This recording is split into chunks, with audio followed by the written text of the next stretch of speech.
కరీంనగర్ నడిబొడ్డున గత నెల 3వ తేదీన పీఎంజే జ్యువెలరీలో జరిగినటువంటి నగల దోపిడీ వ్యవహారము కొలిక్కి వస్తుంది. ఇప్పటికే 13 మంది పైన ఛార్జ్ షీట్ దాఖలు చేసినటువంటి కరీంనగర్ 2 టౌన్ పోలీసులు ఒక్కొక్కరిని అదుపులోకి తీసుకుంటున్నారు.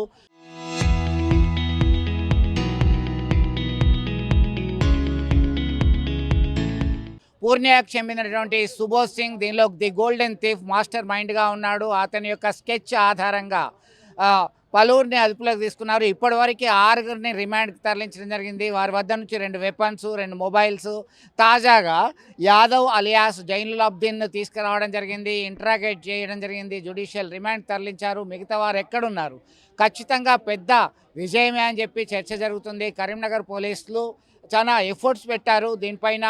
ఖచ్చితమైనటువంటి సమాచారంతో స్టార్టింగ్లో ప్రాథమికంగా బాలారిష్టాలను ఎదుర్కొన్నారు. ఖాకీ సినిమాని తలపించే విధంగా మహారాష్ట్ర, కర్ణాటక, బీహార్, హర్యానా, బెంగాల్ లాంటి పలు రాష్ట్రాలకు వెళ్ళడం జరిగింది. ప్రత్యేక బృందాలు రంగంలోకి దిగాయి. ఇప్పటికీ ఆ ఎత్తుకెళ్ళినటువంటి బంగారాన్ని ఏం చేశారు, బెంగాల్లో విక్రయించినట్టుగా ప్రాథమికంగా సమాచారం అందుతుంది. మరి ఆ బంగారానికి సంబంధించినటువంటి నగలు ఎవరికి అమ్మారు, ఏమయ్యాయి, ఎవరెవరు ఇంకా ఉన్నారు, ఎప్పుడు అదుపులోకి తీసుకోవాలనేటువంటి విషయంపైనే వారు ఖచ్చితమైనటువంటి దృష్టితో ఎఫర్ట్స్ పెడుతున్నటువంటి పరిస్థితి గమనించవచ్చు. మొత్తం మీద తాజాగా 6గురిని అదుపులోకి తీసుకోవడము, ట్రేస్అవుట్ చేయడము, జైల్లో ఉన్నటువంటి వ్యక్తిని బోరియా జైల్లో ఉన్నటువంటి సుబోధ్ సింగ్ అని పీటీ వారెంట్ మీద తీసుకొచ్చి విచారణ జరపడము, పలు కీలకమైనటువంటి అంశాలకు సంబంధించి వారు అనేక విషయాలు వెల్లడి చేశారు. జైల్లో ఉండి రింగు మాస్టర్గా ఉంటూ చక్రం దింపుతూ నేను రాజకీయ నాయకునిగా ఎదగాలి, డబ్బు సంపాదించాలి అని చెప్పి లక్ష్యంతోనే స్కెచ్ వేయడము, రెక్కి నిర్వహించేలా చేయడము, నెట్వర్క్ దేశవ్యాప్తంగా నెట్వర్క్ కలిగి ఉంది ఆ సుబోధ్ సింగ్కి. ఇప్పటికే 400 కిలోల బంగారు పైగా నగల్ని అపహరించినటువంటి కేసులో పలు కేసులు నమోదయ్యాయి.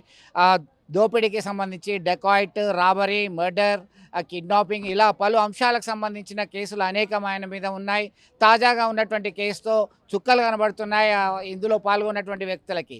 ఎందుకు ఈ దక్షిణాదిలో, అదే కరీంనగర్లో మేము ఎంటర్ అయ్యాము, కరీంనగర్లో దోపిడీ చేసేది లేకుండే ఇంత సులభంగా దొరుకుతాం అనుకోలేదు అనేటువంటి తపన పడుతున్నారు. అయితే వీరు ఆ పిఎంజే గోల్డ్ షాప్లో ఉన్నటువంటి సిబ్బంది ప్రతిఘటించడంతో ఇంత పెద్ద రాద్ధాంతం జరిగింది అనేటువంటి కోణంలో చర్చ జరుగుతుంది. ఎందుకంటే వారు 5గురు వ్యక్తులు, 4గురి మీద కాల్పులు జరగడంతో ఆ 4గురు ఆ స్టాఫ్ సిబ్బంది గాయపడము, బుల్లెట్ గాయాలతో కోలుకోవడము, ఆ తర్వాత రాజకీయ నాయకులు ఎంటర్ అయ్యి విమర్శలు, ప్రతి విమర్శల్లాగా చేయడము, దీంతో సవాల్గా మారింది పోలీసుల పనితీరుకు. ఖచ్చితంగా ట్రేస్అవుట్ చేయాలనేటువంటి ఉద్దేశంతోనే త్వరితగతిన విచారణ ముగింపు దశకి తీసుకురావాలనేటువంటి దృఢ నిశ్చయంతో పోలీసులు ముందుకెళ్తున్నారు.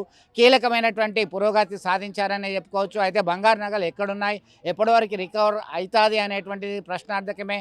అయినప్పటికీ తాజాగా దొరికినటువంటి యాదవ్ అలియాస్ జైనులాబ్దీన్ నుంచి కీలకమైనటువంటి సమాచారం స్వీకరించారు పోలీసులు. చూద్దాం ఇంకా ఎన్ని రోజుల్లో మొత్తం మందిని అరెస్ట్ చేసే అవకాశం ఉంది. మిగతా 7గురిని అదుపులోకి తీసుకొని జైలుకి తరలించడమే తమ లక్ష్యంగా ముందుకు సాగుతున్నారు. వీడియో జర్నలిస్ట్ సుమంత్తో కలిసి చంద్రశేఖర్, RTV, కరీంనగర్.